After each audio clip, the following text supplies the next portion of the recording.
वचनाकडे वळूया. स्वर्गीय पिता यहोवा, तुमच्या शरणाजवळ आम्ही प्रभू येशूच्या नावाने येतो. धन्यवाद येतो तुमच्या उपस्थितीबद्दल. जो प्रभूशी जडला आहे तो आणि प्रभू येशू ख्रिस्त एक आत्मा आहे. विनंती करतो प्रभू येशू, तुमचे शब्द तुम्ही माझ्या मुखामध्ये भरून टाका देवा. येशूच्या नावामध्ये मी ते रिसीव्ह करतो. तुमचा गौरव होऊ दे देवा. प्रत्येकाचं मन, प्रत्येकाचं हृदय, प्रत्येकाचं अंतःकरण आज माझ्या देवा नांगरणी होऊ दे, नांगरणी होऊ दे, नांगरणी होऊ दे. सर्व काटे कुसळे सर्व माझ्या देवाचे अनवॉन्टेड आहे, जे चुकीचं आहे ते मुळासकट उपटू दे. आणि प्रत्येकाची हृदयाची नांगरणी होऊ दे. आणि तिथं प्रत्येकाच्या हृदयामध्ये तुमच्या वचनाचं बी पेरलं जाऊ दे. ते वाटेवर पडू देऊ नका, ते खडकाळीवर पडू देऊ नका, ते काटेरी झाडांमध्ये पडू देऊ नका, तर ते सुपीक जमिनीमध्ये पडू दे अशी दया करा. प्रत्येकासाठी येशूच्या नावामध्ये सुपीक अंतःकरण मी डिक्लेअर करत आहे. गौरव दे. पवित्र आत्मा बोलणारे तुम्ही आहात, मी नाही देवा. गौरव येशूच्या नावाने ही प्रार्थना मागतो, तुम्ही ऐका पिता. आमेन. Praise the Lord. बोलो येशू मसीह. आणि खूप महत्वाचा विषय आहे, सगळ्यांनी लक्ष द्या. खूप महत्वाचा विषय आहे आणि आपल्या प्रत्येकाला जस्ट असं काही नाही, तुम्हालाच मला पण खूप शिकायला मिळणार आहे. आणि नुसतं शिकायला नाही मिळणार, तर ज्या वेळेस जमिनीची नांगरणी होते आणि पुन्हा जमिनीमध्ये नवीन बी पेरलं जातं, त्यानंतर एक शेतकऱ्याला अपेक्षा असते. अपेक्षा असते. कुठली अपेक्षा असते? की ते बी जे पेरलेलं आहे ते उगवून येणार आहे. आणि पेरणारा आशेनेच पेरत असतो, नाही का? हे ना, असं आहे का काही काम नाही म्हणून पेरतो? नाही, एक आशेने पेरत असतो. तुम्ही पण जे काही काम करत असाल, बिझनेस करत असाल, जे कोणी शिक्षण घेत असेल, तुम्ही एका आशेने घेता, नाही का? आणि ती आशा काय आहे? की एक दिवशी त्याचं मला खूप सुंदर प्रतिफळ मिळणार आहे. बरोबर आहे का? समजते का सगळ्यांना? आवाज येतोय का? हो, येतोय आवाज येतो. हो, येतो. आपल्या प्रत्येकाला एक आशा आहे. आता श्रावणी दिदी शिकत आहे, किंवा आपल्या लेकरं शिकत आहे, गोफणेदारांचे लेकरं शिकत आहे ना, मानेताईंचे लेकरं शिकत आहे. एक आशा आहे, पुढे जाऊन माझा मुलगा, माझी मुलगी ती एखादी एक सुंदरशे पोस्ट वरती कामाला लागेल आणि मी एक बाप म्हणून किंवा एक आई म्हणून मी त्यांना सुखी झालेलं बघेल. ही आपली आशा आहे. आणि त्या आशेने रोज आपण धावत आहोत, रोज आपण धावत आहोत, रोज आपण धावत आहोत. Praise the Lord. न थांबता, न थकता, न विसावा म्हणजे विसावा घेतो आपण, पण आपलं लक्ष कंटिन्यू, आपण आपल्या आतला मनुष्य कायम धावतच असतो त्या विचारांमध्ये, जरी आपलं शरीर झोपलं तरी, है ना? Praise the Lord. बोलो येशू मसीह की. तसंच देवाचं पण आणि देवानी पण आपल्या मनुष्यासाठी एक खूप सुंदरसं डेस्टिनेशन ठेवलेलं आहे, एक खूप सुंदरसं योजना केलेली आहे.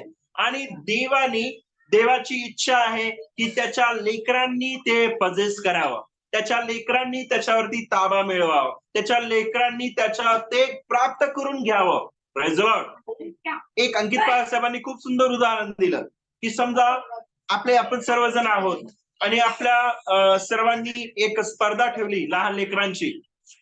कदाचित ती स्पर्धा असेल लिंबू चमच्याची असेल, ती स्पर्धा कदाचित धावण्याची असेल, संगीत खुर्चीची असेल, अजून कुठली असेल माहिती.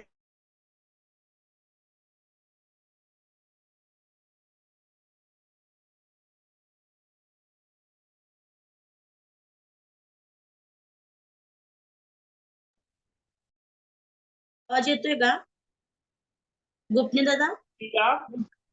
ते फर्स्ट नंबरचा प्राइज नाही देऊ शकत. 2 मिनिटं, जरा मोबाईल सायलेंट करा, थोडं जरा सायलेंट करा.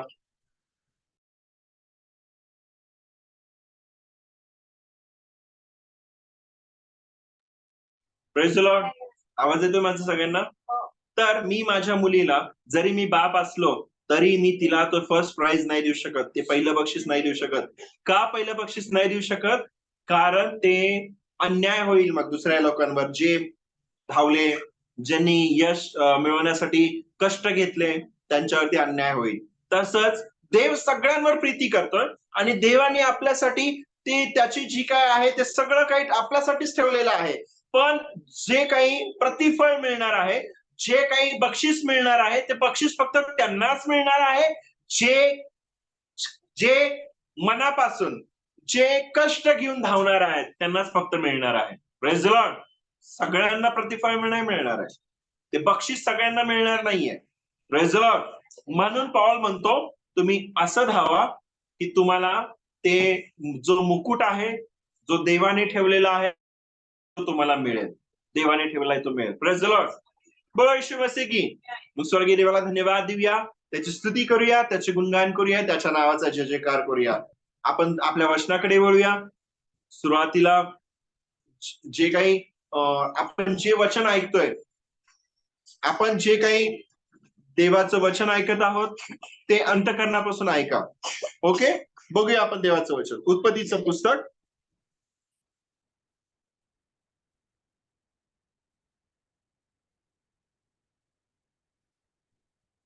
4 अध्याय.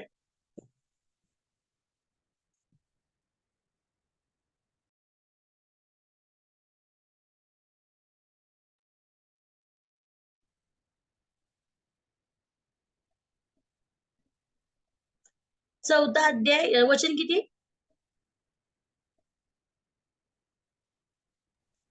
हा, praise the Lord. Praise the Lord. चौथा अध्याय वचन पुस्तक 4 अध्याय आणि 1 ते 7 वचन आपण वाचूया. चौथा अध्याय. काईन आणि हबेल. हा. आदम आपली स्त्री हव्वा हिला जाणिले, ती गर्भवती होऊन तिने काईनास जन्म दिला.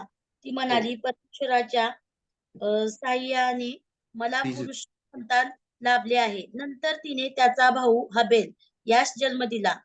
हबेल मेंढपाळ झाला आणि काईन शेतकरी झाला. काही काळ लोटल्यावर असे झाले की काईनने परमेश्वराला शेताच्या उत्पन्नापैकी काही अर्पण आणले. हाबेलानेही आपल्या कळपातील प्रथम जन्मल्यातून म्हणजे त्यातल्या कुष्ठातून काही अर्पण आणले. परमेश्वराने हाबेल व त्यांचे अर्पण यांचा आदर केला, पण काईन व त्यांचे अर्पण याचा त्याने आदर केला नाही. म्हणून काईन संतापला व त्याचे तोंड उत्तरले. तेव्हा परमेश्वर काईनास म्हणाला, तू का संतापलास आणि तुझे तोंड का उत्तरले? तू बरे केले तर तुझे मुद्रा प्रसन्न होणार नाही काय?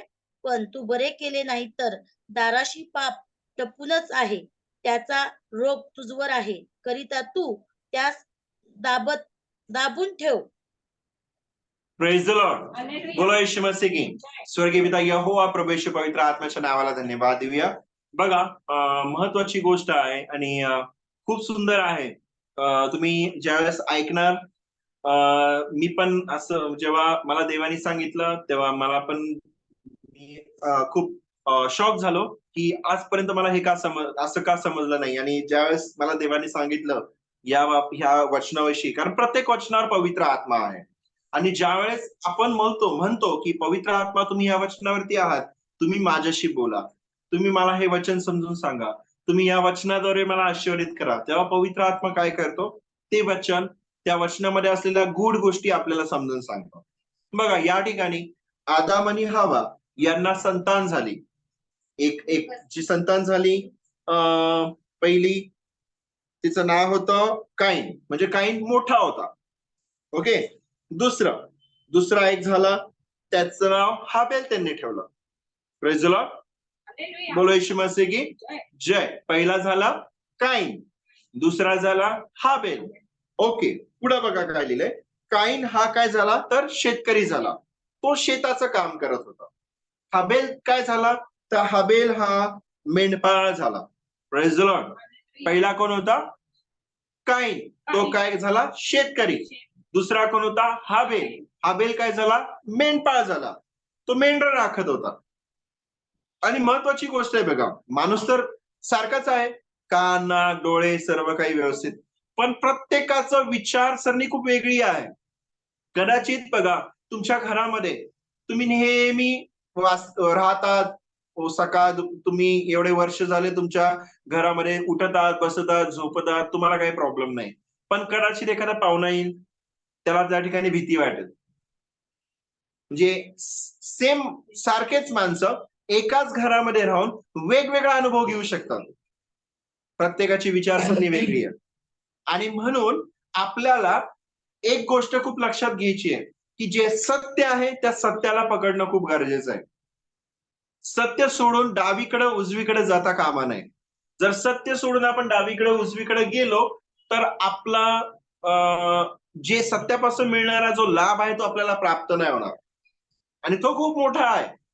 त्याचे जे सत्य प्रभू येशू ख्रिस्त आहे, कारण तो म्हटला मार्ग, सत्य व जीवन मी आहे. आणि त्याच्यापासून आपल्याला डावीकडं वळायचं नाही ना उजवीकडे वळायचं नाही. जगामध्ये भरपूर मार्ग आहेत, शांतीसाठी, आशीर्वादासाठी सांगणारे, आरोग्यासाठी सांगणारे, वेगवेगळ्या गोष्टीसाठी सांगणारे भरपूर मार्ग आहेत. पण ते सगळे मार्ग जे देवाकडून येणारं जे आशीर्वाद आहे, देवाकडून जी येणारी शांती आहे, देवाकडून जे येणारे सुख आहे, जे स्वर्गातले आशीर्वाद आहे त्याच्यापर्यंत नाही घेऊन जात. कारण एकच नाव आहे पृथ्वीच्या वरती, पृथ्वीमध्ये आणि पृथ्वीच्या खाली, ते म्हणजे प्रभू येशू ख्रिस्ताचं नाव आहे. आणि म्हणून इफिसकरास पत्र 1 अध्याय आणि 3 वचनामध्ये म्हटलेलं आहे की आपल्या प्रभू येशू ख्रिस्ताचा देव पिता धन्यवादित असो, त्याने स्वर्गातले सगळे आशीर्वाद देऊन आपल्याला प्रभू येशू मध्ये आशीर्वादित केलेलं आहे.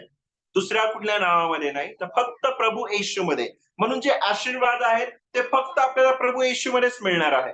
जे सार्वकालिक जीवन आहे ते फक्त प्रभू येशू मध्येच मिळणार आहे. जे आरोग्य आहे ते फक्त प्रभू येशू ख्रिस्तामध्येच मिळणार आहे. जे देवाने दिलेली जी शांती आहे ती शांती देखील आपल्याला प्रभू येशू ख्रिस्तामध्येच मिळणार आहे, दुसरीकडे मिळणार नाही. पण या ठिकाणी दोन माणसं आहेत, एक आहे काईन आणि दुसरा आहे हाबेल. आणि काईन हा शेतकरी झाला आणि हाबेल जो आहे, I told you for some time, Cain हा शेतकरी झाला आणि हाबेल हा मेंढपाळ झाला.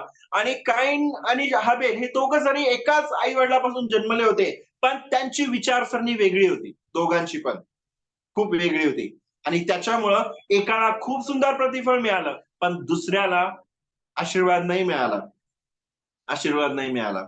उलट जे आशीर्वाद होते तो गमवून बसला. Praise the Lord. ऐकत आहात सगळे? शिंदे कुटुंब, गोफणे कुटुंब, गणेश दादा, श्रवणी, मानेताई. खूप महत्वाचा विषय आहे, ऐका. तर त्या दोघही होते, पण दोघांपैकी एकाला आशीर्वाद मिळाला आणि एक जण होता तो आहे तो पण आशीर्वाद गमवून बसला. त्याच्या पाठीमागचं कारण काय? मे बी कदाचित तुम्ही हे वाचलं असेल, ऐकलं असेल, पण आज जे ऐकणार आहोत आपण, मी पण तुम्ही पण खूप वेगळं असणार आहे. बघा, आपण वाचलं होतं की काही काळ लोटल्यावर, 3रं वचन आहे बघा, मी वाचतो. उत्पत्तीचं पुस्तक 4 अध्याय 3रं वचन. काही काळ लोटल्यावर असे झाले की काईनाने यहोवाला शेताच्या उत्पन्नापैकी काही अर्पण आणले. हबेलानेही आपल्या कळपातील प्रथम जन्मलेल्यातून म्हणजे त्यातल्या पुष्टातून काही अर्पण आणले. यहोवाने हबेल व त्याचे अर्पण याचा आदर केला, पण काईन व त्याचे अर्पण यांचा त्याने आदर केला नाही, म्हणून काईन संतापला व त्याचे तोंड उतरले. Praise the Lord. मंदिरामध्ये येणारे लोक भरपूर आहेत, येशू ख्रिस्ताकडे जाणारे लोक भरपूर आहेत, पण सगळ्यांनाच आशीर्वाद मिळतो असं नाहीये, सगळ्यांनाच आरोग्य मिळतं असं नाहीये, सगळ्यांनाच प्रभू येशू ख्रिस्ताचा अनुभव मिळतो असं नाहीये. काही ठराविक लोकांना मिळतो. कारण एक लक्षात घ्या, ज्या मार्गाने तुम्ही प्रार्थना करता, ज्या मार्गाने तुम्ही स्तुती आराधना करता, ज्या मार्गाने तुम्ही वचन वाचत आहात, तुमचा जर विश्वासाने तुम्ही वाचत आहात, तुमचं लक्ष आहे तिथे, तर तुम्ही स्वर्गाला तुमच्याकडे अट्रॅक्ट करणार आहात. लक्षात घ्या, स्वर्ग तुमच्याकडे आकर्षित होणार आहे. किती वेळ बायबल वाचलं ते महत्वाचं नाहीये, किती तास वाचलं ते महत्वाचं नाहीये, किंवा किती तास तुम्ही प्रार्थना केली, एक फक्त रुटीन आहे, करायचे म्हणून केलं, काही उपयोग नाही त्याचा, तुम्हाला पण नाही आणि तुमच्या घरातल्या व्यक्तींना पण त्याचा फायदा नाही होणार. त्याच्यामध्ये क्वालिटी पाहिजे. आणि क्वालिटी म्हणजे काय, तर तुम्ही जे काही कराल ते आत्म्यापासून करा, विश्वासाने करा. जे काय तुम्ही प्रार्थना कराल, जे काय तुम्ही दान दशमांश द्याल, तुम्ही विश्वासाने द्या, आनंदाने ते देवाला सादर करा. एक दिवशी मी बसलो बायबल वाचायला, या ठिकाणीच बसलो होतो, आणि काय झालं माहितीये का, इथं बस, काय झालं माहितीये का, की मी बायबल आपलं वाचायचं म्हणून फास्ट वाचत होतो. मला पवित्र आत्मा म्हटला की जर मनापासून वाचत असशील तर वाच, नाही तर नको वाचू, बंद करून ठेवून दे. Praise the Lord. मी हा आवाज ऐकला. एक खूप सुंदरशी गोष्ट अंकित बाळासाहेबांनी शिकवली की बायबल तुम्ही वाचायच्या अगोदर, देवाचं वचन तुम्ही वाचायच्या अगोदर, तुम्ही उघडल्या काय होतं माहितीये का, ते वचन तुम्हाला वाचून घेतं. ते वचन तुमचं हृदय लगेच वाचून घेतं. ते वचन तुमच्या मनाच्या अंतःकरणातले सर्व हेतू लगेच वाचून घेतं. कारण आपण ऐकलेलं आहे देवाचं वचन, की देवाचं वचन सजीव आहे, सक्रिय आहे, कोणत्याही दुधारी तलवारीपेक्षा तीक्ष्ण आहे. ते आपल्या अंतःकरणातले विचार व हेतू यांचं परीक्षण करणारं आहे. ते चेक करत असतं लगेच. तुम्ही हे बायबल उघडल्या पहिला तुम्हाला स्कॅन केलं जातं. तुम्ही वाचण्या अगोदर वचन तुम्हाला स्कॅन करून घेतं की तुमचं अंतःकरण काय इंटेन्शनने तुम्ही वाचत आहात. तुम्ही फक्त आता मला वाचायचंय, एवढा एक अध्याय, 2 अध्याय, 3 अध्याय, झालं माझं काम, या हेतूने तुम्ही आला, त्याच्यातून तुम्हाला काहीच भेटणार नाही. ते वचन स्वतःला लॉक करून घेईल. ते वचन काय करणार आहे, स्वतःला बंद करून घेणार आहे. ते बंद करून घेणार आहे. तुमच्या समोर पानं उघडे दिसतील, पण तुम्हाला काहीच जाणवणार नाही तुम्ही वाचलं म्हणून. पण ज्या वेळेस तुम्ही एक लहान मुलगा म्हणून, की तुम्हाला काही माहिती नाही, पण तुम्ही म्हणणार की प्रभू येशू तुझी कृपा पुरव मला हे वाचण्यासाठी, मला काय माहिती नाही, मी वाचतोय, तू माझ्याशी बोल. पवित्र आत्मा या वचनांवर तुम्ही फिरत आहात, तुम्ही आमच्याशी बोला. 100% त्यावेळेस तुमचं जे काही नम्रता आहे ते वचन बघणार आहे, आणि ते अंतःकरणातला हेतू ते जाणणार, आणि लगेच तुम्हाला त्याचं प्रतिफळ पण देणार आहे. ते वचन कदाचित तुम्ही 1 वाचताल, कदाचित तुम्ही 10 अध्याय वाचताल, पण त्याच्यामधून तुम्हाला जीवन प्राप्त होणार आहे. त्याच्यातून तुम्हाला त्यातले सगळे आशीर्वाद तुमच्या जीवनामध्ये येणार आहे. त्याच्यामधलं जे सामर्थ्य असणार आहे, प्रेज द लॉर्ड, बोलो येशू मसीह की, त्याच्यामधलं जे सामर्थ्य आहे ते सामर्थ्य वचनातलं तुमच्यामध्ये उतरून येणार आहे. पेत्र आणि योहान सुंदर नामाच्या देवळाजवळ जात होते, आणि त्यांनी लंगड्या भिकाऱ्याला बघितलं, आणि तो पंगू मनुष्य जन्मापासून पांगळा होता, आणि ते काहीतरी त्यांच्याकडून भीक मिळेल या हिशोबाने, या विचाराने तो लंगडा मनुष्य त्यांच्याकडे बघायला लागला. त्यावेळेस पेत्र म्हणाला त्या लंगड्या भिकाऱ्याला की माझ्याजवळ सोने रुपये काही नाही, माझ्याजवळ सोनं नाहीये, नाणं नाहीये की मी तुला सोनं देईल, नाणं देईल, पैसे देईल, खायला देईल, माझ्याकडे तसं काही नाहीये, पण माझ्या जवळ जे आहे ते मी तुला देतो. प्रभू येशूच्या नावाने उठून चालू लाग. आणि त्या लंगड्या व्यक्तीने पण तो स्वीकार केला,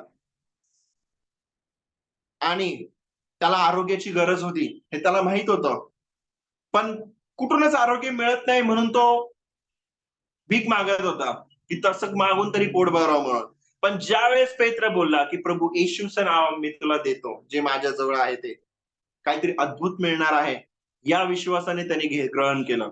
आणि आपण पण ज्यावेळेस प्रार्थनेला येतो, आपण पण जेव्हा वचन वाचतो, आपण पण जेव्हा स्तुती आराधना करतो, तेव्हा पवित्र आत्मा माझ्याशी बोलणार आहे. त्याचं सामर्थ्य मला स्पर्श करणार आहे. त्याचं सामर्थ्य माझ्या घरातल्या कुटुंबातल्या सर्व परिस्थिती बदलणार आहे. त्याचं वचन आज जे मी ऐकणार आहे ते वचन माझ्या हृदय अंतःकरणामध्ये जाणार आहे. ते वचन माझ्या विचारसरणीला बदलणार आहे. ते वचन माझ्या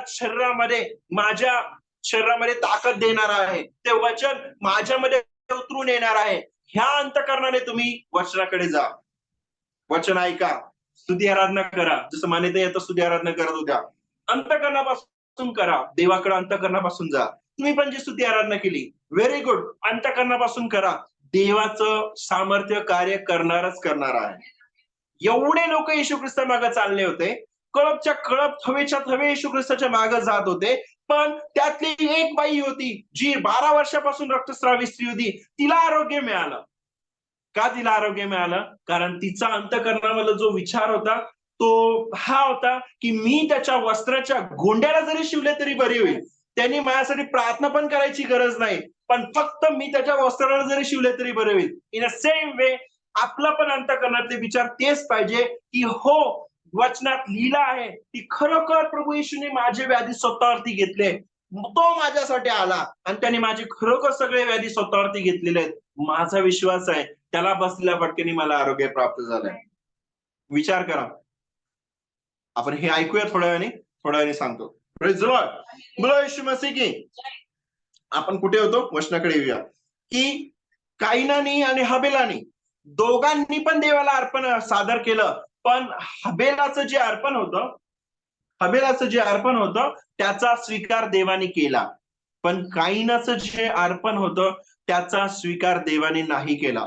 असं नाहीये की जे काईनाने आणलं होतं ते जे कणीस असेल, शेतकरी होता नाही का तो, मग कदाचित गहू आणला असेल, ज्वारी आणली असेल, शेतातलं काहीतरी आणलं असेल, प्लीज आणला असेल, तर ते देवाला आवडत नव्हतं आणि देवाला फक्त जे हबेल आणि पुष्ट वासरू आणलं होतं तेच आवडत होतं. असा काही प्रकार नव्हता तिथं. आवडीनिवडीचा प्रश्न नाहीये. लक्षात घ्या, देव एक आत्मा आहे आणि आत्मा तुमचा विश्वास बघतो. देव एक आत्मा आहे आणि आत्मा तुमचा आणि माझा विश्वास बघतो की आपला विश्वास काय आहे. तो हे बघत नाही कुठल्या रंगाची साडी घातलीये, कुठल्या रंगाचा शर्ट घातलाय, किती पैसे आहेत, परफ्यूम मारलाय की नाही, हे नाही बघत. तो हे बघतो की अंतःकरणामध्ये विश्वास आहे का नाही. जर विश्वास आहे तर 100% कार्य होतं. हबेलाचा जो विश्वास होता तो अंतःकरणापासून होता. त्याला एक आनंद होता की मी, जसं आपण प्रार्थनेला येतोय, एक आनंद घेऊन या की मी येशूला भेटायला जात आहे, मी येशूचं वचन ऐकायला जात आहे, मी येशूची स्तुती करायला जात आहे, मी ऑनलाईन का होणार, अंकित बाळासाहेबांची प्रार्थना अटेंड करते, काय प्रॉब्लेम नाही. पण माझा विश्वास आहे आत्म्यामध्ये अंतर नाहीये. जरी ते दिल्लीला असले, जरी मी इथं असले, तरी माझा देव स्वर्गातून मला बघत आहे आणि मी त्याची स्तुती आनंदाने करणार, मी त्याचे वचन आनंदाने ग्रहण करणार. आनंद आणि विश्वास खूप महत्वाचा आहे. कारण एक महत्वाची गोष्ट आहे का, प्रेज द लॉर्ड, बोला येशू मसीह की. आहे का सगळ्यांचं लक्ष? येस. Yes, okay. बघा, एक महत्वाची गोष्ट आहे बघा, ही मिस नका करू, की आपण ऐकलेलं आहे की विश्वास हा देवाचं वचन ऐकल्याने येतो. बरोबर आहे ना? देवाचं वचन जेव्हा आपण ऐकतो तेव्हा आपल्यामध्ये काय येतो? विश्वास येतो. पण विश्वास हा कार्य प्रेमाच्या द्वारेच करतो. लक्षात घ्या, विश्वास हा वचन ऐकल्याने येतो आणि विश्वासाचं कार्य हे प्रेमाच्या द्वारेच होत असतं. लक्षात घ्या, जर तुमच्या माझ्या अंतःकरणामध्ये त्या ख्रिस्ताने केलेल्या प्रेमाविषयी जर असता नसेल, त्या प्रभू येशूच्या प्रेमाविषयी जर आपल्याला कळकळ नसेल आणि आपल्या अंतःकरणामध्ये इतर लोकांविषयी पण जर कळकळ नसेल, आपल्या अंतःकरणामध्ये कोणाविषयी जर काही धरून ठेवलेला असेल, राग, द्वेष, मत्सर, हेवा, कुठला तरी रुसवा फुगवा जर आपण ठेवला असेल, तर लक्षात घ्या, जो फेथ आहे, जो विश्वास आहे, तो आहे तुमच्याकडे, नो प्रॉब्लेम, पण तो कार्य नाही करू शकणार. त्याला एक अडखळण येणार आहे. कशाचं? त्या रुसव्या फुगव्याचं, त्या नाराजगीचं, त्या रागाचं, त्या क्रोधाचं, की कोणीतरी मला कधीतरी काहीतरी बोललं होतं आणि ती गोष्ट आपण अजून सांभाळून ठेवली आहे, जसं काही ते सोनं आहे. Praise the Lord. जसं काय ते ठेव आहे मोठी आणि आपण ती सांभाळून ठेवली, त्याचा काही उपयोग नाही. विश्वास हा वचन ऐकल्याने येतो आणि विश्वास हा प्रेमाच्या द्वारे कार्य करतो. लक्षात घ्या, प्रार्थना करण्यासाठी देखील अंतःकरणापासून करणं गरजेचं आहे. दाखवायची गरज नाही की मी गोपनीयांसाठी प्रार्थना करत आहे, मी श्रावणी दिदीसाठी प्रार्थना करत आहे, मानेताईंसाठी प्रार्थना करत. नो नो नो, काही गरज नाहीये. शिंदेताईंसाठी काही गरज नाही दाखवायची. तुमचा देव तुम्हाला गुप्तस्थळी बघत असतो आणि तो गुप्तस्थळी जे आपण सिक्रेट प्लेस मध्ये, जे गुप्तस्थळी आपण देवाबरोबर वेळ घालवतो, त्याचं प्रतिफळ देव आपल्याला सगळ्यांच्या समोर देत असतो. लक्षात घ्या. Praise the Lord. कारण एक खूप महत्वाची गोष्ट मी शिकलो, थोडं वचनाच्या बाहेर जात आहे पण सांगतो, की शास्त्री आणि पुरुषी लोक हे मोठे मोठे झगे घालत होते. शास्त्री पुरुषी लोक, यहुदी लोक, आणि सभास्थानामध्ये उभे राहून, बाजारामध्ये उभे राहून, रस्त्यावर उभे राहून मोठ्या मोठ्याने प्रार्थना करायचे. लोक म्हणायचे किती धार्मिक लोक आहेत. पण येशू ख्रिस्त त्यांना म्हणाला, अहो ढोंग्यांनो. काय म्हणाला? अहो ढोंग्यांनो. एक पहिलं झालं. दुसरं, पण ज्या व्यभिचारी स्त्रिया होत्या, ज्या वेश्या स्त्रिया होत्या, जे लुटणारे लोक होते, त्यांना प्रभू येशू ख्रिस्त कधीच म्हटला नाही की तुम्ही सापाचे पिल्ल आहात, तुम्ही ढोंगी आहात, असा कधीच शब्द वापरला नाही. कधीच नाही वापरला, पण त्यांना नक्की वापरला. कारण लक्षात घ्या, जे काही तुम्ही आता लोकांसमोर, समजा मी प्रार्थना करतोय तुमच्या समोर, अन्य भाषेमध्ये प्रार्थना करतोय, आत्म्यामध्ये प्रार्थना करतोय, तुमच्यासाठी प्रार्थना करतोय, आणि माघारी ही प्रार्थना संपल्यानंतर मी जर परत प्रार्थना नाही करत, तर ते मी एक ढोंग करतोय. ते मी ढोंग करतोय, फक्त तुम्हाला दाखवायला प्रार्थना करतोय. पण माघारी मी गोवेकर कुटुंबासाठी प्रार्थनाच नाही करत, किंवा गोफणे कुटुंबासाठी, शिंदेताईंसाठी, आपल्या सगळ्यांसाठी मी प्रार्थनाच नाही करत, तर ते देव म्हणाले हे ढोंग आहे, ढोंग आहे. म्हणून जे गुप्त स्थळी तुम्ही वेळ घालवता आणि परत बाहेर आल्यानंतर पुन्हा जो तुम्ही वेळ घालवता, ते दोन्ही सारखंच असणं गरजेचं आहे. तर ते ढोंग नाहीये. Praise the Lord. हाबेल आणि काईन यांचा हाच फरक होता. काईनानी पण अर्पण आणलं आणि हबेलाने देखील अर्पण आणलं, पण जो काईन आहे तो फक्त ऍक्टिंग करत होता. Praise the Lord. काईन काय करत होता? फक्त ऍक्टिंग करत होता. का? ओके, आता ओके, गोफणे दादा आलेत प्रार्थनेला, मग मानेताई म्हणणार ओके मला पण गीत गायला पाहिजे, गोफणे दादांनी पण गायलंय. Praise the Lord. उपयोग नाही होणार, मानेताईंना प्रतिफळ नाही मिळणार, गोफणे दादांना किंवा गोफणे वहिनींना मिळणार. किंवा हा आता काय गणेश दादांनी गाणं गायलं, ओके ठीक आहे, आता मग शिंदेताई म्हणणार ओके मला पण गायला पाहिजे. नाही, त्यांनी गायलं, मला पण गायला पाहिजे. नाही, तुम्ही गा, काही हरकत नाही, पण काहीनासारखी जर ऍक्टिंग असेल तर प्रतिफळ नाही मिळणार. मी एक उदाहरण सांगतोय, डोंट टेक इट पर्सनली. मी एक उदाहरण सांगतोय.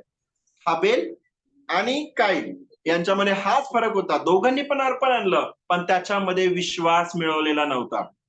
त्याच्यामध्ये फक्त डुप्लिकेटपणा, काईन फक्त फॉलो करत होता आणि हाबेल मनापासून ते करत होता.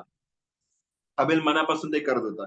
मला लहानपणी असं वाटायचं की जो हाबेल आहे त्यांनी खूप मोठं पुष्ट वासरू आणलं म्हणून देवाला आवडलं, आणि कायनाने शेतामधलं कसा तरी फक्त आणलं म्हणून देवाला नाही आवडलं. तसं काही नाहीये, तसं काही नाहीये. 5 मिनिटाची केलेली प्रार्थना पण देव ऐकतो आणि 1 तास केलेली प्रार्थना पण देव ऐकतो. ते देव बघत नाही की किती ड्युरेशन होतं, किती कालावधी होता, पण त्याच्यामध्ये विश्वास मिक्स आहे का नाही हे देव नक्की बघतो.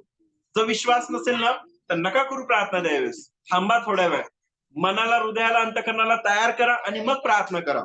1 मिनिट द्या.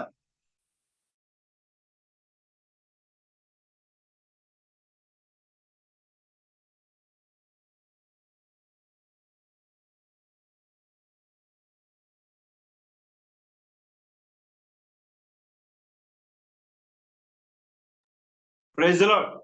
बोलो येशू मसीह की. आवाज येतो सगळ्यांना? काईन आणि हाबेल. जो हाबेल आहे यांनी अर्पण आणलं, काईनाने अर्पण आणलं. हाबेलाचं अर्पण देवाने स्वीकार केला, काईनाचं नाही केलं, कारण त्याच्यामध्ये विश्वास मिक्स नव्हता. आता पुढचा एक खूप मोठा मुद्दा आहे बघा. आणि पुढे काय झालं की पण काईन व त्याचे अर्पण यांचा त्याने आदर केला नाही, म्हणजे देवाने आदर केला नाही, म्हणून काईन संतापला व त्याचे तोंड उतरले. काईन संतापला व त्याचे तोंड उतरले. हेच होतं बघा, लक्षात घ्या. आपल्या भावनांचा, आपल्या काही सवयींचा सैतान वापर करतो आणि आपलं आयुष्य पूर्ण खराब करून टाकतो. एक खूप सुंदरशी गोष्ट मला शिकायला मिळाली. आपल्या भावनांचा, आपल्या कमजोरीचा किंवा आपल्या काही सवयी असतात, त्या सवयींचा सैतान वापर करतो आणि आपलं आयुष्य पूर्ण संपवण्याचा प्रयत्न करत असतो. पण जर आपण प्रभू येशू ख्रिस्ताकडे लक्ष लावून चाललो तर सैतान आपल्या जीवनामध्ये कार्य करू शकणार नाही, नाही कार्य करू शकणार, नाही कार्य करू शकणार. महत्वाची गोष्ट, तेव्हा यहोवा काईनास म्हणाला, तू का संतापलास आणि तुझे तोंड का उतरले? देव म्हणाला, तू का संतापला, का चिडलाय तू, का तुझं तोंड उतरलं? तू बरे केले तर तुझी मुद्रा प्रसन्न होणार नाही का? तू जर चांगलं केलं तर तुझ्या चेहऱ्यावर आनंद येणार नाही का? 100% येणार आहे. पण तू बरे केले नाही तर दाराशी पाप टपूनच आहे, त्याचा रोग तुझवर आहे, करिता तू त्यास काय कर? दाबात ठेव. Praise the Lord. बघा, या ठिकाणी काईनाला देव म्हणाला की तू का संतापला, तू जर बरं केलं तर तर तुझी मुद्रा प्रसन्न होणार नाही का? होणार आहे. पण जर तू बरं नाही केलं तर पाप दाराशी टपूनच आहे.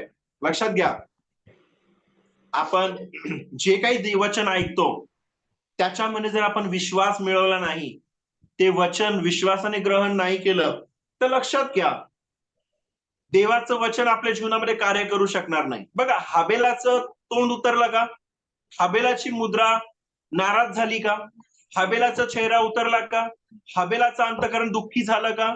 हाबेलाला राग आला का? नाही आला. कारण त्याने जे काही दिलं अर्पण आनंदाने दिलं आणि विश्वासाने दिलं, आणि म्हणून देवाने ते स्वीकारलं. त्याला देवाची शांती आणि देवाचा आनंद मिळाला, म्हणून त्याचा चेहरा टवटवीत होता. पण काहींनी विश्वास नाही ठेवला आणि ते फक्त द्यायचं म्हणून दिलं, त्याला प्रतिफळ नाही मिळालं. आणि मग त्याच्यानंतर मग त्याच्यामध्ये राग आला, त्याच्यामध्ये संताप आला. आणि एवढंच नाही, तो जो राग आहे तो एवढा आला की त्यांनी त्याच्या भावाचा खून करून टाकला.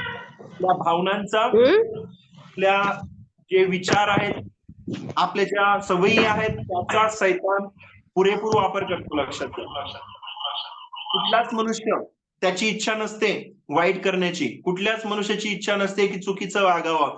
पण एक जी आपली सवय असते ना, किंवा आपला एक छोटीसा आपल्याला राग यायची गोष्ट असते, तर देव तर सैतान काय करतो माहितीये का?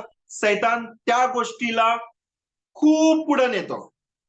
म्हणजे जसं समजा 20च्या स्पीडनी 10च्या स्पीडनी गाडी चालत असेल आणि अचानक समजा काही फॉल्टमुळं जर ऍक्सिलेटर जोरात दिला गेला तर तीच गाडी एकदम 100 वरती जाईल आणि मग ऍक्सिडेंट होईल. तसं सैतान काय करतो की आपली जी काही एखादी सवय असते, कदाचित ती 10% आपल्या जीवनावर इफेक्ट करत असेल, किंवा 20% करत असेल, 30% करत असेल, त्या सवयीला तो 100% इफेक्ट करेल एवढा पुढे नेतो. आणि मग आपलं जीवन पूर्ण आपण उद्ध्वस्त होतो आणि काहीच राहत नाही. मग आज जे लोक व्यभिचारामध्ये अडकलेत, आज जे लोक व्यसनामध्ये अडकलेत, आज जे लोक नको त्या गोष्टींमध्ये अडकलेत, त्याच्या पाठीमागं कारण आहे सैतान. जी गोष्ट त्यांच्या जीवनामध्ये त्याला माहिती आहे प्रत्येकाची कमजोरी, तो त्या गोष्टीला एवढं प्रेस करतो, एवढं पुढे नेतो की त्या व्यक्तीचं जीवन पूर्ण लयास निघून जातं. त्याच्यामध्ये पूर्ण उद्ध्वस्त होतो. दारूमध्ये, व्यभिचारामध्ये, वाईट गोष्टींमध्ये. काही काही लोकांची झोपेचा पण प्रश्न आहे. झोप एवढी आहे की जो देवाला जो द्यायचा वेळ आहे तो वेळ द्यायला कमी काय होत आहे, वेळच मिळत नाही. आणि वेळ न मिळाल्यामुळं असं होत आहे की त्याच्यामुळं जे देवाची आणि त्यांची सहभागिता व्हायला पाहिजे त्या सहभागितेमध्ये प्रॉब्लेम येतोय. प्रत्येकासाठी आहे, माझ्यासाठी पण आहे, तुमच्यासाठी पण आहे. मी पण शिकत आहे, कारण मी पण माझ्या आईला सारखं बोलत असतो, मला लवकर उठव.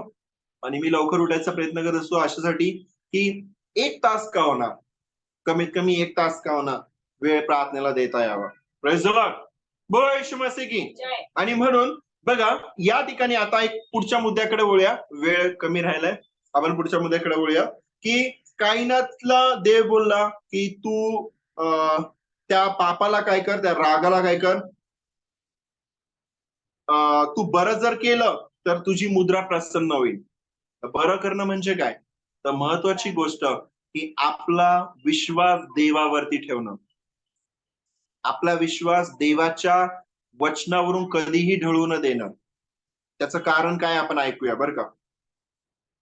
पुढे, मग काईन त्याचा भाऊ हाबेल याच्याशी बोलणे झाले. 8वं वचन. मग काईनाचे त्याचा भाऊ हाबेल याच्याशी बोलणे झाले, आणि असे झाले की ते शेतात असता काईनाने आपला भाऊ हाबेल याच्यावर चालून जाऊन त्यास ठार केले.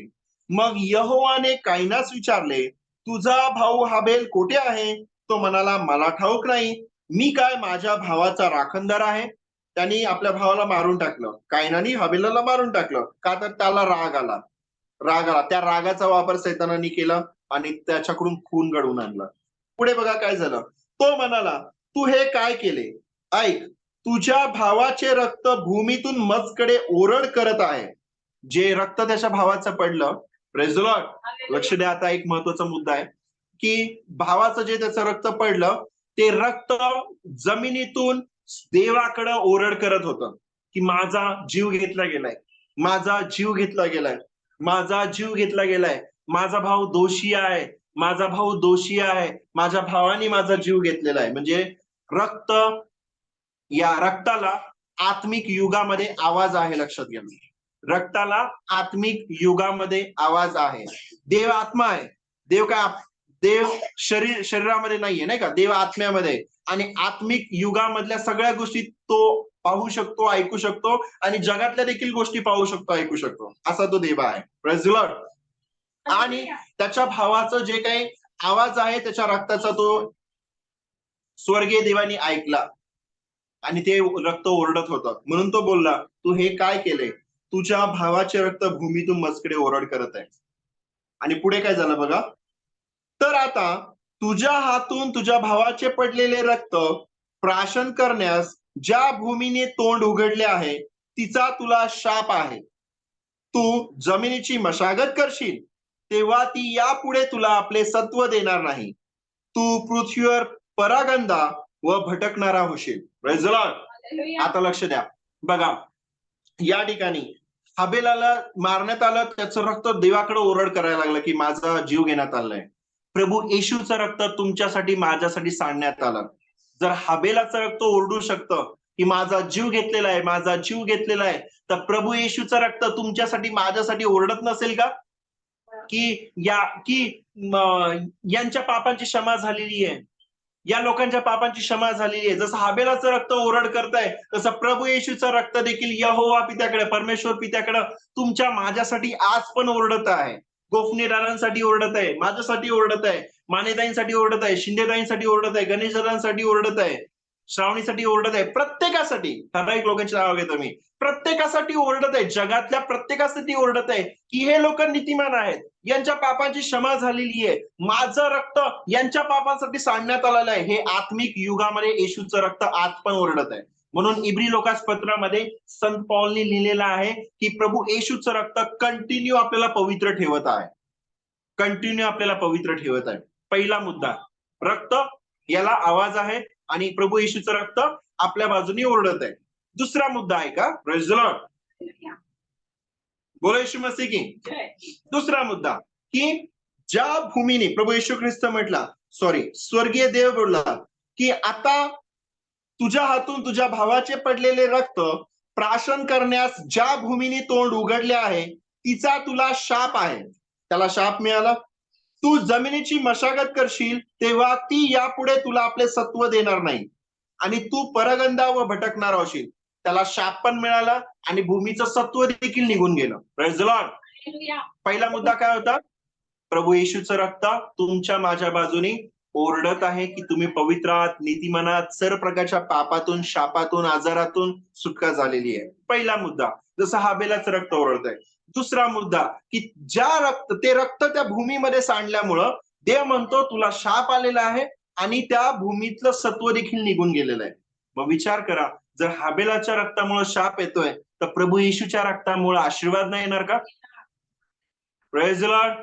बोलो येशू मसीह की. हाबेलाच्या रक्तामुळं जर शाप येतोय, तर प्रभू येशूच्या रक्तामुळं आशीर्वाद येणार नाही का?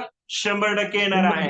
रोमकरास पत्रामध्ये म्हटलेलं आहे की प्रभू येशू आपल्यासाठी शाप झाला, त्याला आपल्यासाठी शाप असं गणण्यात आलं, आणि प्रभू येशूच्या रक्ताच्या द्वारे जी खंडणी भरून दिलेली आहे, त्या खंडणीच्या द्वारे आपण विनामूल्य नीतिमान झालेलो आहोत. स्वर्गाचे सगळे आशीर्वाद येशूच्या नावामध्ये आपल्यासाठी मोकळे झालेले आहेत. म्हणून ज्या भूमीमध्ये तुम्ही पेरणी करतात, जिथं तुम्ही काम करतात, जे काही तुम्ही एज्युकेशन घेतात, जे तुमच्या घरामध्ये सर्व वस्तू आहेत, प्रभू येशूच्या नावामध्ये त्याला आशीर्वाद द्या. प्रभू येशूच्या नावामध्ये त्याला आशीर्वादित घोषित करा. प्रभू येशूच्या नावामध्ये घोषित करा की येशूने माझे सगळे आजार विकार स्वतःवरती घेतले. येशू तुझं रक्त मी माझ्यावरती लावत आहे, माझ्या घरावर लावत आहे, आणि येशू तुला बसलेल्या पटकेने मला आरोग्य प्राप्त झालेलं आहे. जर हाबेलाचं रक्त सांडल्याने त्या भूमीला शाप येऊ शकतो आणि त्याच्यातलं सत्व निघून जाऊ शकतं, तर त्याच भूमीवर जिथं तुम्ही पेरणी करतात, जर तुम्ही प्रभू येशूचं रक्त त्या ठिकाणी लावलं, तर त्या भूमीमध्ये सत्व पुन्हा येणार नाही का? 100% येणार. ती भूमी सत्व देणार नाही का? 100% देणार. ती भूमी भरपूर प्रतिफळ देणार नाही का? 100% देणार. तुमचा संसार हा स्वर्गीय आनंदाने भरला जाईल. जर तुम्ही प्रभू येशूच्या रक्तावर विश्वास ठेवला तर ते रक्त आजही तुमच्या बाजूनी ओरडत आहे आणि ते रक्त तुमच्या आणि माझ्यासाठी बोलत आहे की हे आशीर्वादित लोक आहेत. आपल्या प्रभू येशू ख्रिस्ताचा देव पिता धन्यवादित असो. त्याने स्वर्गातले सगळे आशीर्वाद आपल्याला देऊन प्रभू येशूमध्ये आशीर्वादित केलेलं आहे. हे ते रक्त बोलत आहे. हे ते रक्त बोलत आहे. हे ते रक्त बोलत आहे. कारण देवाचं वचन असंच लिहिलं गेलेलं नाही, ते आत्म्याच्या प्रेरणेने लिहिलेलं आहे. आणि देवाचा आत्मा हा देवाच्या गहन गोष्टींचा शोध घेतो आणि देवाच्या ज्या गहन गोष्टी आहेत त्या आपल्याला सांगतो. मग वचनामध्ये जे आहे ते देवाच्या गूढ आणि गहन गोष्टी आहेत, ते सत्य आहे, ते कधी न बदलणार आहे. तर ते म्हणतंय की तुमचा आजार विकार प्रभू येशूने स्वतःवरती घेतलेला आहे. ते जर वचन म्हणतंय की प्रभू येशूने तुमचे माझे सगळे विकार वाहिलेले आहेत, सर्व पाप त्याने स्वतःवरती घेऊन आपल्याला पापाच्या सत्तेतून सोडवलंय, सैतानाच्या सत्तेतून सोडवलेलं आहे. तर तो विजय स्वीकारा, तो विजय ग्रहण करा, त्याच्यावर विश्वास ठेवा, त्या वचनाची घोषणा करा. ते प्रभू येशूचं रक्त तुमच्या जीवनामध्ये कार्य करल. जर हाबेलाचं रक्तामुळे शाप येऊ शकतो तर प्रभू येशूच्या रक्तामुळे आशीर्वाद 100% आहे. आणि प्रभू येशूच्या रक्ताद्वारे ते जे प्रभू येशूचं बघा, एक महत्वाचा आता तिसरा मुद्दा मला सांगायचा आहे. Praise the Lord. प्रभू येशू मसीह की तिसरा मुद्दा ऐका आता. सॉरी थोडासा वेळ होतोय, पण तिसरा मुद्दा ऐका की बघा, तो जिवंत देव प्रभू येशू ख्रिस्त देव, त्याची पोस्ट काय, त्याची पोझिशन काय आहे, त्याचे डेझिग्नेशन काय आहे, त्याचा हुद्दा काय आहे? देव, बरोबर ना? यहोवा पिता प्रभू येशू पवित्र आत्म्याचं डेझिग्नेशन काय, हुद्दा काय आहे? हुद्दा देव म्हणून, बरोबर ना? पण तो देव असून आपल्यासारखं हाडामासाचं शरीर त्यांनी धारण केलं. बघा ना, हाडामासाचं शरीर धारण केलं. तो उच्च स्थानामध्ये बसणारा तुमच्यासाठी माझ्यासाठी हाडामासाचं शरीर धारण करून आला. तुमच्यासाठी माझ्यासाठी त्यांनी ते शरीर धारण केलं अशासाठी की मुलं पण रक्तमासाची आहेत, म्हणून तो पण तुमच्या माझ्यासाठी रक्तमासासारखा झाला. Praise the Lord. विचार करा की देव आपला किती विचार करतो. देव आपण जन्माला देखील नव्हतो तेव्हापासून ते आतापर्यंत आणि पुढे देखील देव प्रत्येक पिढीमधल्या प्रत्येक लेकराचा, प्रत्येक मुलाचा, प्रत्येक मुलीचा, प्रत्येक जेंट्सचा, प्रत्येक लेडीजचा, तो प्रत्येक सगळेजण त्याचे लेकरं आहेत, तो प्रत्येकाचा विचार करतोय. त्यांनी स्वतःचं देव पण बाजूला ठेवलं. Praise the Lord. त्याची पोझिशन काय आहे, त्याचा हुद्दा काय आहे, देव म्हणून त्यांनी स्वतःचं देव पण बाजूला ठेवलं आणि तो मनुष्याचा पुत्र झाला. म्हणून लूक मध्ये लिहिलेलं आहे, मत्तईमध्ये लिहिलंय, तो स्वतःला मनुष्याचा पुत्र म्हणतो. का म्हणतो? तो देवाचा पुत्र आहे, ऑब्विसली तो आहे, पण तो मनुष्याचा पुत्र का म्हणतो स्वतःला? कारण त्यांनी आपल्या सगळ्यांचं जी बाजू आहे ती त्याला मांडायची होती आणि म्हणून तो मनुष्य रूपाने या जगामध्ये आला आणि सगळे शरीराने केले पाप, सगळे शरीराच्या द्वारे झाल्या सर्व पीडा, ज्या पीडा त्याच्यावर येणार होत्या, ज्या आपल्यावर येणार होत्या, त्या त्यांनी स्वतःवरती घेतल्या. त्यांनी स्वतःचं देव पण बाजूला ठेवलं आणि तो एक मनुष्य म्हणून, माणूस म्हणून या जगामध्ये आला. एवढं तो आपल्याला प्रेम करतो. बघा ना, एक छोटस उदाहरण आहे. जर तुमच्या लेकरांना काही गोष्टींमध्ये काही अशी परिस्थिती आली तर त्या लेकरांसाठी तुम्ही स्वतःचा पण काहीच विचार नाही करणार, आहे ना? तुम्ही स्वतःला पूर्ण देऊन टाकतात की माझं काय असेल ते होऊ दे, पण माझे लेकर वाचले पाहिजे. बरोबर आहे की नाही? तर विचार करा, आपला देव पण किती विचार करतो की आपल्या देवानी पण हा विचार केला की माझं काय व्हायचं ते होऊ दे, माझं देव पण मी बाजूला ठेवतो, पण मी या जगामध्ये जातो आणि माझ्या लेकरांसाठी स्वतःचं रक्त देतो आणि त्यांना मोलाने विकत घेतो. त्या आजारातून, त्या शापातून, त्या सर्व अडचणीतून सोडवतो. त्याला तुमची माझी कमजोरी माहिती आहे आणि त्याला माहितीये की तुम्ही कुठलाच व्यक्ती वाईट नाही, लक्षात घ्या. पण आपण जर त्या ख्रिस्तानी जे अर्पण केलेलं आहे ना, त्या अर्पणाला जर दुर्लक्ष केलं तर 100% आपण डुबतो पाण्यामध्ये. कुणीही असू दे मनुष्य, लक्षात घ्या. पेत्र तेव्हाच डुबला पाण्यामध्ये ज्या वेळेस तो पाण्यावर चालत होता. प्रभू येशू ख्रिस्त पण पाण्यावर उभा होता आणि तो म्हटला पेत्राला, ये माझ्याकडे. तर तो चालत आला. पण ज्यावेळेस त्यांनी दुसरीकडे लक्ष लावलं, येशू ख्रिस्ताला सोडून तो डुबायला लागला. आपण पण येशू ख्रिस्तानी जे अर्पण दिलेलं आहे ना, त्याच्या रक्ताच्या द्वारे जी आपल्याला सोडवणूक झाली, त्याच्याकडे तुम्ही कंटिन्यू लक्ष ठेवा. तुम्ही त्याच्याकडे सदैव लक्ष ठेवा. जे वचनात सांगतो की त्यांनी माझे विकार स्वतःवर घेतले, त्याच्याकडे सारखं लक्ष ठेवा. कारण ते सत्य आहे आणि ते सत्य काय करणार? तुम्हाला बंधनमुक्त करणार आहे. Praise the Lord. बोलो येशू मसीह की जय. आपण 2 मिनिटं जर शक्य असेल तुम्हाला तर पायावर उभं राहूया, प्रार्थना करू, आशीर्वाद घेऊ आणि मग आपण थांबूया. ओके. मग ज्यांची कोणाची प्रार्थना विनंती असेल ती पण आपण घेऊया. ओके.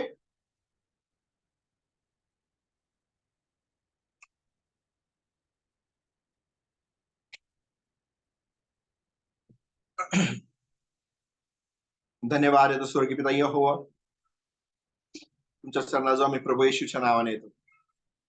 तुम्ही जिवंत आहात देवा आणि तुम्ही खरे आहात. तुम्हाला स्वतः विरुद्ध वागता येत नाही. तुम्ही खरे आहात. तुम्ही जे बोलला ते पूर्ण करता. तुम्ही जे ठरवलेलं आहे ते सिद्धीस नेतात आणि तुम्ही आमच्यासाठी एक देखील चुकीची गोष्ट कधी विचार नाही करत. तर प्रत्येक वेळेस चांगल्या सुंदर उत्तम योजनांचा तुम्ही विचार करता. त्याबद्दल आम्ही तुम्हाला धन्यवाद देतो. प्रत्येक व्यक्ती प्रभू येशू तुमच्या रक्ताच्या आवरणाखाली देत आहे. तुमचं रक्त आमच्या बाजूने ओरडत आहे की आम्ही नीतिमान आहोत. आम्ही स्वर्गातल्या सर्व आध्यात्मिक आशीर्वादांनी आशीर्वादित आहोत. आमचे सर्व आजार विकार प्रभू येशूने स्वतःवरती घेऊन आम्हाला येशूचं आरोग्य दिलेलं आहे आणि त्याला बसल्या फटक्याने आम्हाला आरोग्य मिळालंय. हे येशू तुमचं रक्त ओरडत आहे. तेच आम्ही स्वीकार करतो देवा. आमच्या शरीरासाठी ते आरोग्य आम्ही स्वीकारतो. आमच्या आत्म्यासाठी हो प्रभू येशू ते तुमचं नवीन तो अभिषेक आम्ही रिसीव्ह करतो. हो प्रभू येशू, जे काही आमच्या विरुद्ध आलं, फायनान्शियली असेल, रिलेशन मधलं असेल, नात्यामधलं असेल, माझ्या देवा अजून कुठलं टेन्शन असेल, कुठली सवय असेल, त्याला येशूच्या नावामध्ये आम्ही बांधून टाकतो. देवा, सैतान आम्हाला बांधण्याचा प्रयत्न करतोय, पण तुम्ही आम्हाला अधिकार दिला की आम्ही त्याला बांधू शकतो. त्याला आमच्यावर अधिकार नाही चालू शकत, कारण आमच्यामध्ये पवित्र आत्मा आहे. म्हणून प्रभू येशू तुमच्या नावामध्ये ज्या कुटुंबामध्ये जेव्हा दुःख असेल, ज्या कुटुंबामध्ये आजार विकार असेल, ज्या शरीरामध्ये दुखणं असेल, ज्या कुटुंबामध्ये फायनान्शियली प्रॉब्लेम आला असेल, ज्या कुटुंबाविरुद्ध कुठल्याही प्रकारचं माझ्या देवा कुठल्या व्यक्तीमध्ये कुठली वाईट सवय असेल, जसं काहीनामध्ये राग येत होता आणि त्याचा वापर सैतानाने केला आणि त्याचं पूर्ण जीवन खराब करून टाकलं. हो येशू, अशी कुठली सवय असेल आमच्यामध्ये असेल, ऑनलाईन मध्ये असणाऱ्यांमध्ये असेल, येशू तुमच्या नावामध्ये या क्षणाला त्याला आम्ही बांधून टाकत आहोत. त्या सवयीला प्रभू येशू तुमच्या नावामध्ये त्या दुखण्याला या क्षणाला बांधून टाकत आहोत. त्या आजार विकाराला बांधून टाकत आहोत येशूच्या नावामध्ये. आणि प्रभू येशू तुमचं रक्त तिथं लावत आहे देवा. या क्षणाला ती जागा बरी होण्यासाठी मी आज्ञा करत आहे. प्रभू येशूच्या नावामध्ये आज्ञा करत आहे. कंबर, पाठ, जे काय असेल, पाय, जे काय असेल, गुडघा, हृदय, फुफ्फुस, जे काय जिथं कुठं काही अडचण असेल, दुखणं असेल, येशूच्या नावामध्ये या क्षणाला तिथं मी आरोग्य घोषित करत आहे. आणि जी कुटुंबातली व्यक्ती जर काही चुकीची सवयीमध्ये अडकली असेल, येशूच्या नावामध्ये त्या व्यक्तीसाठी मी सुटका घोषित करत आहे. येशूच्या रक्ताच्या द्वारे सुटका घोषित करत आहे आणि काहीही सैताना तुझं चालणार नाही हे येशूच्या नावात मी डिक्लेअर करत आहे. कारण प्रभू येशूने सैतानाला शून्य करून टाकलेलं आहे, आजारांना शून्य करून टाकलंय, विकारांना शून्य करून टाकलेलं आहे. तुमचा गौरव होऊ दे देवा. तो येणारा राग, ती कुठली शरीरामधली कुठली वाईट सवय असेल, येशूच्या नावामध्ये त्याला मी पायाखाली तुडवत आहे, बांधून टाकत आहे, आज्ञा करतोय, मुळात सकट उपट आणि समुद्रामध्ये जाऊन पड. तुमचा गौरव होऊ दे प्रभू. येशू तुमचा अभिषेक उतरून येण्यासाठी, पवित्र आत्मा तुमचा अभिषेक उतरून येण्यासाठी मी आज्ञा करत आहे, आज्ञा करत आहे, आज्ञा करत आहे, आज्ञा करत आहे. लेकरं ऐकत नसतील, हो देवा, पती पत्नी ऐकत नसेल, घरातली कुठली व्यक्ती ऐकत नसेल, येशूच्या नावामध्ये ते सर्व हट्टीपणा त्याला बांधून टाकत आहे. आम्ही ऐकत नसू, आमच्यामध्ये कुठला हट्टीपणा असेल, प्रभू येशूच्या नावामध्ये तो सर्व हट्टीपणा बांधून टाकत आहे. आज्ञा करतोय या क्षणाला त्या व्यक्तीमधून, माझ्या भावामधून, बहिणीमधून, आमच्या लेकरांमधून मुळात सकट उपट आणि समुद्रामध्ये जाऊन पड. सेवेला येण्यासाठी अडखळणं असतील, येशूच्या नावामध्ये त्या अडखळणांना बांधून टाकत आहे. मुळात सकट उपटण्यासाठी आज्ञा करत आहे, समुद्रामध्ये जाऊन पडा. येशूच्या नावात मी निक्षून सांगत आहे. तुमचं गौरव होऊ दे प्रभू. प्रत्येकाचं घरात राहणं, घरातून बाहेर जाणं आणि आत येणं, येशूच्या नावात आशीर्वादित मी घोषित करतो प्रभू. तुमचं गौरव दे देवा. प्रत्येकाचा इन्कम सोर्स, प्रत्येकाचे नाते, प्रत्येकाचं काम, प्रत्येकाचं शेती, गुरोढर, पशु, हो देवा, सर्व काही ज्या ज्या कामामध्ये ते हात घालतात, येशू आम्ही हात घालतो, ते प्रत्येक काम प्रभू येशूच्या नावात घोषित करतो. स्वर्गातल्या सर्व आध्यात्मिक आशीर्वादांनी आशीर्वादित आहे. प्रत्येकाचं घर, प्रत्येकाचं दुकान, प्रत्येकाच्या वस्तू सांभाळण्यासाठी, आम्हाला सांभाळण्यासाठी स्वर्गीय देवा तुम्ही तुमच्या दिव्य दूतांना आज्ञा दिली म्हणून धन्यवाद देतो प्रभू. तुमचं गौरव होते. ओरी खारा बाला साबाना गाना गारी गाना माना, ओरी खाना मना हे बाना बाना बाना शारा मना रबाना बानी गाना मना री गाना मना री गाना बाला, हो रगाना मना री गारा बाला हे बारा गाला गारा खारा बाला रबाना गाना गा सी बाना गाना गा. तुमचं गौरव होते प्रभू. तुमचं गौरव होते. तुमचं गौरव. येशूच्या नावाने ही प्रार्थना विनंती मागतो. हो देवा, जे वचन तुम्ही शिकवलं धन्यवाद देतो. तुमचा गौरव होऊ दे देवा. तुमचं गौरव होऊ दे. प्रत्येकाचे अंतचक्षु प्रभू येशूच्या नावाने प्रकाशित होण्यासाठी मी आज्ञा करत आहे. प्रत्येकाला ती आवड घोषित करत आहे वचन वाचण्यासाठी, प्रार्थना करण्यासाठी. गौरव तुमचं. येशूच्या नावाने प्रार्थना मागतो, तुम्ही ऐका पिता. आमेन. आपण आशीर्वाद ग्रहण करूया. प्रभू येशू ख्रिस्ताची कृपा, स्वर्गीय पिता यहोवाची प्रीती, पवित्र आत्म्याची सहभागिता आपल्या प्रत्येकाबरोबर सदा सर्व काळ असो. आमेन, आमेन, आमेन, आमेन. स्वर्गीय पिता यहोवा, प्रभू येशू, पवित्र आत्मा तुम्हाला आशीर्वादित करो. कोणाची प्रार्थना विनंती